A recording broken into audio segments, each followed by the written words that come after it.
आरक्षणाबाबत आज विविध मागण्या मान्य होत आहेत असं फडणवीस यांनी म्हटलंय, पण मागण्या कायद्याच्या चौकटीत बसल्या पाहिजेत असं देखील फडणवीसांनी म्हटलंय। वेगवेगळ्या प्रकारच्या मागण्या होत आहेत।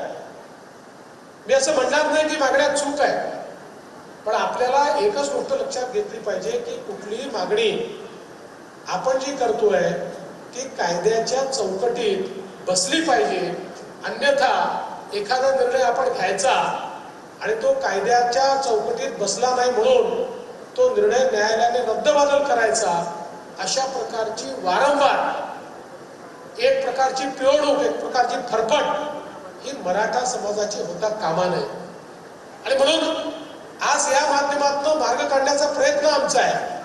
छत्रपती शिवाजी महाराजांचे मावळे 18 पगड जातीतले मावळे एकमेकांसमोर उभे आहेत, एकमेकांच्या विरोधात उभे आहेत। अशा प्रकारचं चित्र या महाराष्ट्राला भूषणावं नाही, ते उभं होणं योग्य नाही, ते उभं होऊ नये असा आपल्या सगळ्यांचा प्रयत्न आहे। आणि म्हणून आमच्या सरकारचे कमिटमेंट आहे की मराठा समाजाचे अधिकार प्रोटेक्ट झाले पाहिजे, त्यांचं आरक्षण मिळालं पाहिजे। जे आम्ही दिलेलं आहे ते आम्ही न्यायालयात टिकवलेलं आहे।